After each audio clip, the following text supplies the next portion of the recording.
this is Larry London. Welcome to Border Crossings. It's great to have you with us here on Border Crossings on television. And today we welcome into our studios an American country music performer and a military veteran from the United States Army. His name is Craig Morgan. He began his career back in 2000 when he released his self-titled debut album.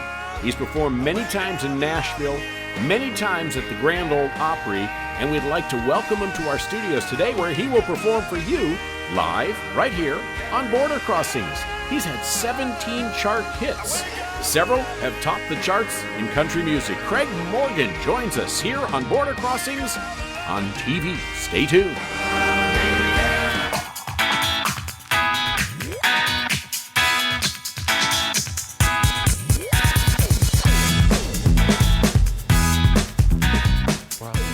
Hi, I'm Larry London. Welcome to Border Crossings. In our studios, we have a country music superstar who's been on the road for his brand new album.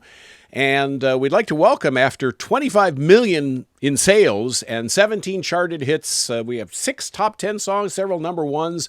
Craig Morgan is in our studios. Welcome. Thank you. It's great to have you here. Well, it's good to be here. And first of all, I want to say thank you for your service. Well, thank you very much. Because I know you were in the military. When did you serve? Army from, I'm going to tell how old I am now. I went in 85 and I left everything in 2004. 2004. Long time. Now, and you were 18. You were an EMT, I read. Something. I was. You were a young in fact, guy. I was the youngest certified EMT in the state of Tennessee when I graduated. Wow. I couldn't even drive the ambulance. I had to work every shift that I work. I had to work the back because at the time you had to be 21 to get your license to drive one of those vehicles, and I wasn't old enough to drive, so I had to work.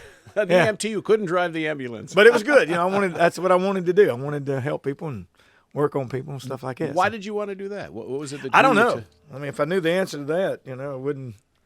I don't know. I'd probably be a lot wealthier guy. Because then we could dictate everybody's personalities, right? Yes, yes. I think it's just in my DNA. Mm-hmm. It's in who I am. Mm-hmm. I was raised to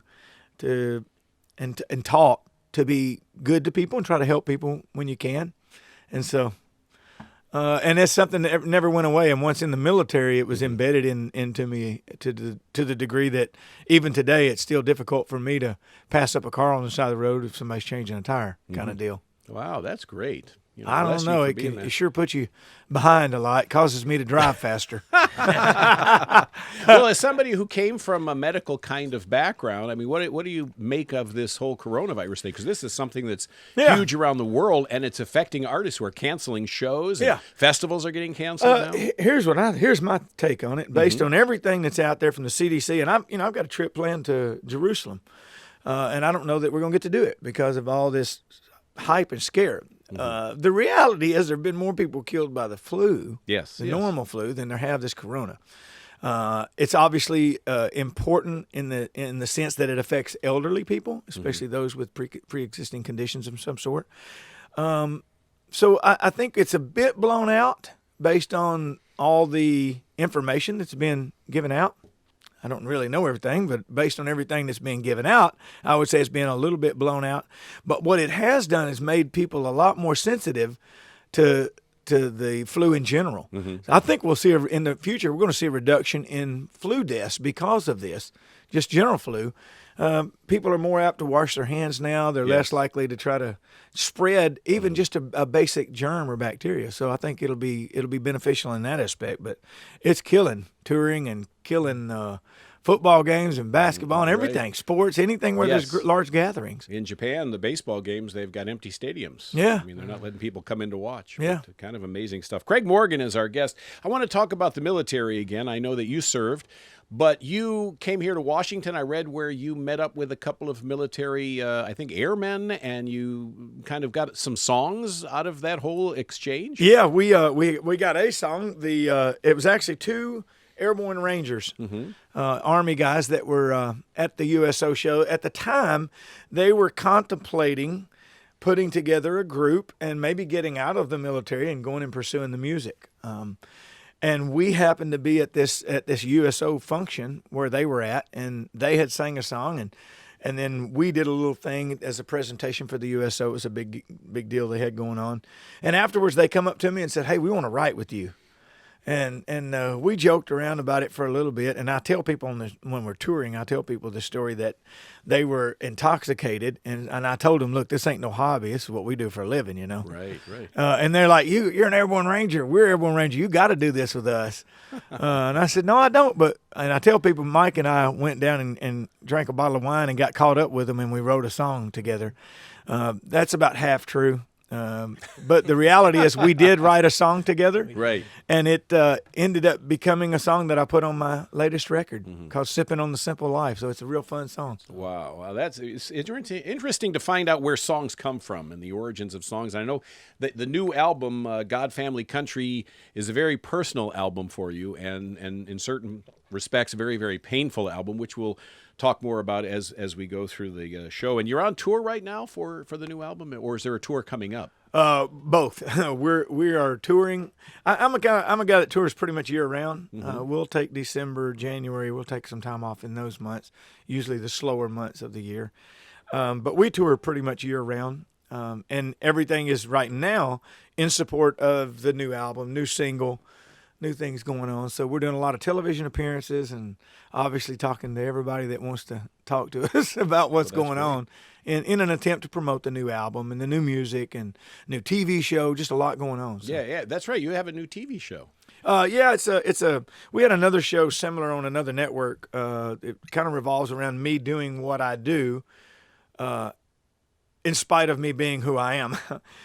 Trying to maintain a balance between family and work and everything else in life. And we have a family business, so the new show kind of does the same, but it really revolves around my world. And I think it's interesting to see that when people watch the show, they find out that my world and their world is really not a lot different, except for my job. Right. They're not on the stage. You are. Yeah. And they don't hang out with Garth Brooks and Blake Shelton, but you do. Yeah. So we've got Craig Morgan in our studio. Would you do a song for us? You bet. This was a big song for us. In fact, I think it was my first number one. Yeah. Talk.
Love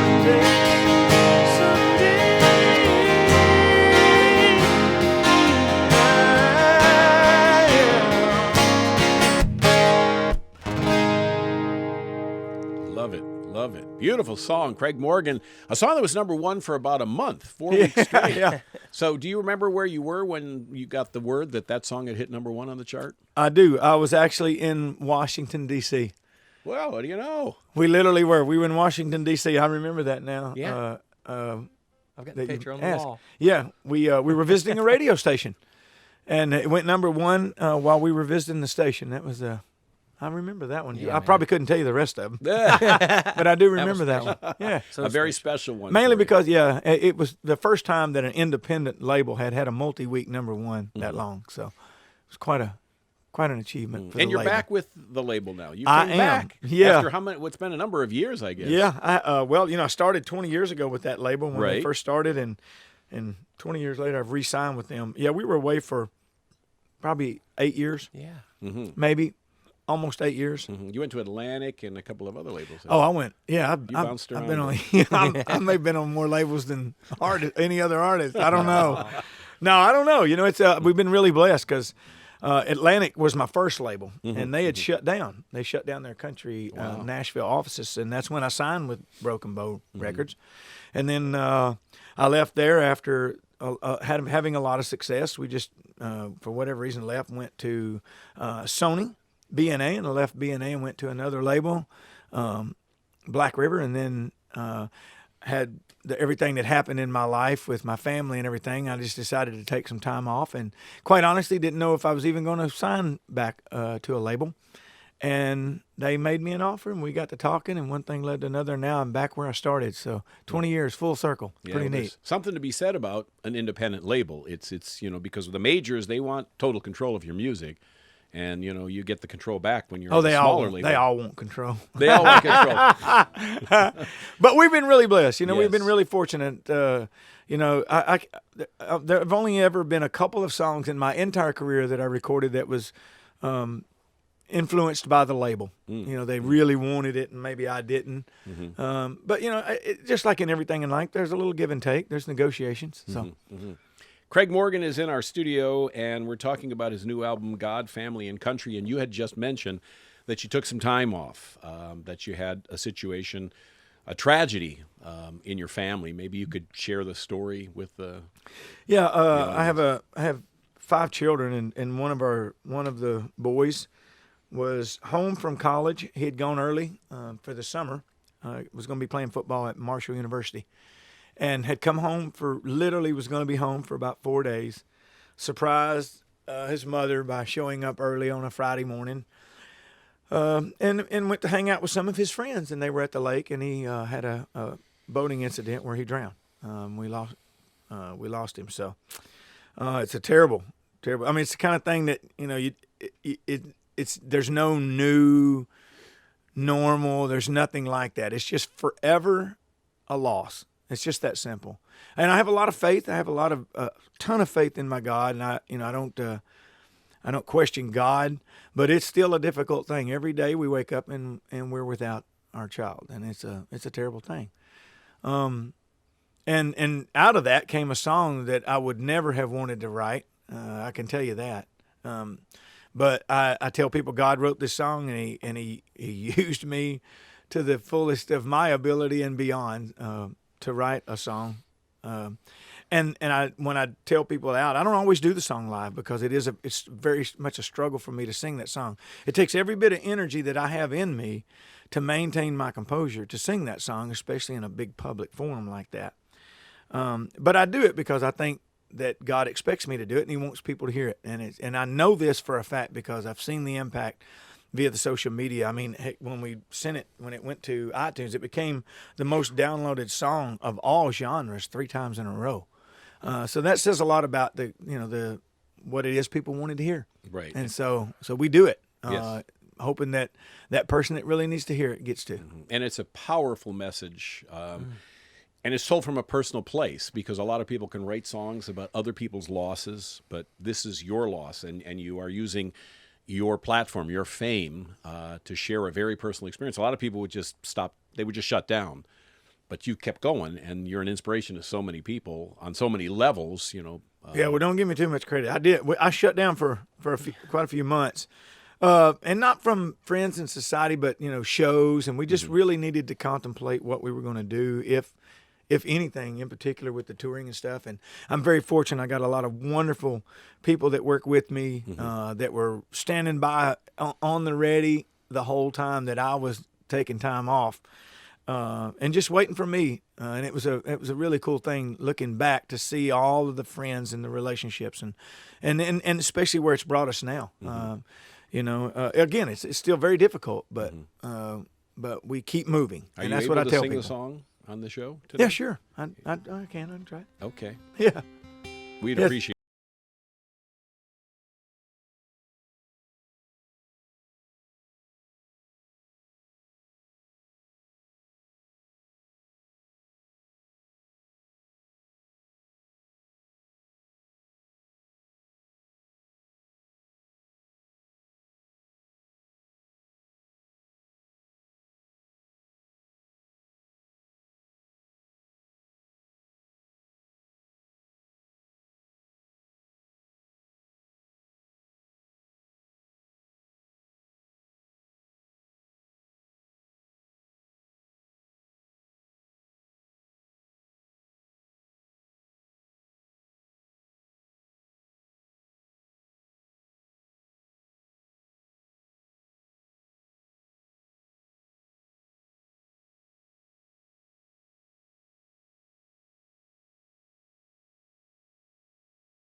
Craig Morgan. Wow. Wow. We feel you. You know, I mean, that's a tough one. That's a tough one. And I understand whenever you sing it, the audience is in tears, you're in tears, a very emotional, Yeah, experience. It's unfortunately there's a lot of people that can relate, and the as personal as it is for me, I'm grateful to see that God is using it for other people's situations as well, and that's what after I decided to go back to work, after taking some time off and decided I was going to continue doing music, I made a decision that I wasn't going to do anything that wasn't good for everybody that was involved, and I just want to inspire people. I really do in my life. That's all I don't have to work anymore. I've been really blessed. We're very fortunate. But I want to do things that inspire people, and I know that music does that, and I'm grateful for that. And it's also opened up doors in other areas that allow me to do other things to try to motivate people and inspire people. And you've been married to Karen for 31 years. You mentioned her in that song. And so what's been the secret to keeping staying a marriage gone. and a career? I was in the Army for most of our marriage. I tell people we've been married for 31 years, but I've really only seen her for like 15. Has it always been country music for you? I mean, I know that you had many careers growing up, and you even worked in a Walmart for a little while. Yeah. But what led you to this career? Well, I was born in Nashville, for one. I'm the one artist who was literally born in Nashville, Tennessee. You're the guy. I'm the guy. I grew up there my whole life. My dad was a musician, so I was in and around the music, and in particular country music. But no, it wasn't always country. I will say that's all I've ever sang. As a kid in my teens, I would sing, but I also loved other genres of music. But it was always country that I found myself singing along and doing. And in spite of everything that I wanted to do in my life, God drug me right back into this business. I mean, I avoided it for the majority of my early life. That's why I joined the Army. I didn't want to stay in Nashville and work sing in a bar in a club or whatever. And I watched my dad, as a career, he always had another job. But music was what they would do, and they played in a lot of big things. He was on TV shows and stuff. But I said, man, I never want to have a job where I got to have another job to be able to do that job. Lo and behold, I left the Army, and I had like 3 jobs while I was writing songs. I ended up doing the same thing for a year or so, and then one thing led to another, and here we are. And so being from Nashville, how has the tornado affected your personal life that came through Tennessee? And I know that, a lot of people are doing concerts, raising money now for. Well, one of the, personally, this is a tricky answer, I would say. Personally, it's affected everyone in the Middle Tennessee because we are such a close-knit community, and that is a true statement. It is a very large city now, but it's still a very small town. So anytime if anyone in that city is affected, it affects us all. And it was tragic to see the loss, and that's just nature, and it happens, and we're subject to it and prone to it in that part of the world. Geographically, that just happens there. But one of the wonderful things to see is that community come together, and in particular the music industry and the support and the fundraisers, the things that they have done to try to help those in need. Not waiting on federal government or anyone else to jump in and try to make this thing work. The town takes care of itself, and that's a neat thing to see. It's something about, the people in a community like, Nashville, Music City, and in country music. I just don't know there's a difference in that particular genre of music that you don't see in the other formats of music, especially the relationship with the military. I mean, country and the military they're married together for some reason. I know the USO. I think it's a lifestyle. It's that we, and this is, country truly does represent middle America. And the wonderful thing is we no longer, for a long time there were a lot of stereotypes about country and country lifestyle and country living. But I think we've gotten beyond a lot of that, and that's a wonderful thing to see. The music doesn't just represent a particular people; it represents a lifestyle, and that lifestyle entails supporting the military and their efforts and what it is they do, understanding and appreciating that without that military and without a strong military, we don't get to celebrate the freedoms that we do. So that's a lifestyle as much as it is just a music choice. And then, like I said, I feel like there's a great appreciation for that. And not that some of the rock and pop and the other genres, again, because I listen to a lot of those other things as well, and I like some of the stuff. But I think country tells a story better. There's more vivid imagery in a country song than some of the other songs, generally, as a genre overall.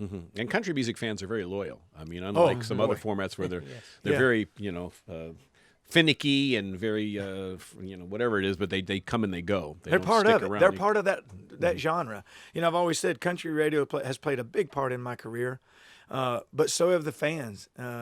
Just as much as the labels and the management and all those. They're just as an integral part. What's been the highlight for Craig Morgan? Of the music career? Yeah, so far. Grand Ole Opry.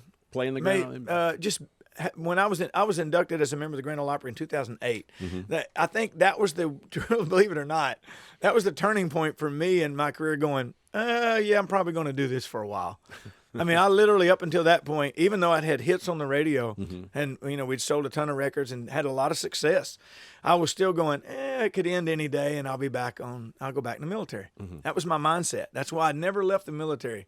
Wow. Until like 2004, I left, but I still maintained contact and up until 2011. So, well, it's great that you're back, and I think this is the first new music you put out in a number of years. So, welcome back. We're glad to have you back. It's God, Family, and Country. That's the name of the new album. And Craig Morgan is here. Would you do another song? I'd be happy to. What are we doing? Soldier? Yeah, let's do that. So this is a song I didn't write. It's on the new record. It's a new song. You wrote most of them, though, right? I did. Yeah. In fact, Mike and I wrote at least one of them, maybe two. Yeah, we had two on there. Yeah, the new record. But I didn't write this song, but I love what it said. Gavin DeGraw is the guy who recorded this. I think he wrote it as well. Did he and Joey both? Him and Joey, his brother, wrote this song. As a soldier, I found this song extremely reflective of the personality of a soldier. The people who are willing to put themselves in harm's way, who will do the things that this song says that a soldier does. And that's why I re-recorded it my way. It ain't far from Gavin because I love the way he sang it as well. It's called Soldier.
They're sitting down. Craig Morgan is in our studios, and I got to acknowledge your This company. is Mike Rogers. He's actually my band leader and plays acoustic and electric and everything on there. He's a utility guy on stage, kind of directs the band. So. You guys sound great. You really Thank sound you. great. I'm sure the live show's bigger and the whole full band. But yeah, we got a whole bunch. A lot of people. energy. A lot of money. Marching band. Spending all kinds of money. And Blake Shelton is responsible largely for you. He's not responsible for anything. He's not responsible. Okay. He is responsible for nothing. He's your buddy, though. No, he's not my buddy. I can't even stand the guy. I hate him. He's ugly. Got bad hair. He's got a pretty girlfriend. That's the only thing he got going for him. I'm just kidding, man. I love Blake. He's been a friend for a long time, and a lot of the reason that the Father, my Son, the Holy Ghost, that song did what it did was because Blake actually tweeted and made some social media comments about how great he thought the song was, and in fact, he told country radio not to play his song, to play this one instead, and that's a big deal. Wow, that's saying a lot. So. Yeah, it is. Kind of guy he is. But we're glad you're here, and there's a couple things I want to ask you before you leave because I know you're off to the next gig. But the Special Operations Charity Foundation, what you're associated with that, and I know that you've got the your own Craig Morgan we do foundation. Yeah. So we work real hard in our philanthropic efforts. In particular, our charity. We have a charity at home that we do dual things now. It's the Dixon County or Craig Morgan Dixon County Foundation, and within that we have the Jerry Greer Memorial Scholarship Fund. We provide scholarships for children, in particular those that have any form of disability, learning disability, or learning difference. Jerry my son was extremely dyslexic, and so we learned a lot about dyslexia. And so when we established this fund, we wanted to make sure that we were helping children that needed that help, because so many kids these days go undiagnosed. Our oldest son was dyslexic as well, but didn't even get diagnosed until he was in college. So, so we do that, and then we work with the military, the Special Operations Warfare Foundation, USO. We're big supporters of USO. Because of the efforts that they do, and not just sending entertainment over, but in fact, people don't know, but that's like the smallest portion of their budget. I love the fact that the efforts that they do for the family members. We also work with the Armed Services YMCA, another great program that does a lot, especially for our younger, lower enlisted. So we just work real hard to try to make sure we're helping those that are helping others. The websites for people who want to find I'm sure I pay a lot of money for CraigMorgan.com. And there it is. Yeah, and I got all the Twitters and Instagrams and all that Facebook stuff. Well, so come talk to us there. We post a lot of dumb stuff most of the time. We're happy you're back with some new music. Thank you, sir. And people can get it on your website. They can get it on Amazon, iTunes, anywhere. Oh, yes, sir, please. Music. God, Country, God, what is it? It's God, Family, Country. God, Family, Country. Is that the order for you? Is that how you see things? It is. Yes, sir, it is. That's the way I see my life. It's God, Family, Country. And sometimes I'd like to put my country before my family. Depending on the family. Not my wife and kids, but, I got cousins that, a little odd. Thank you, Craig, for coming on the show. Yes, sir. What a pleasure to have you here on the Voice of America. Craig Morgan, God, Family, Country is the album. I'm Larry London, and you are watching Border Crossings.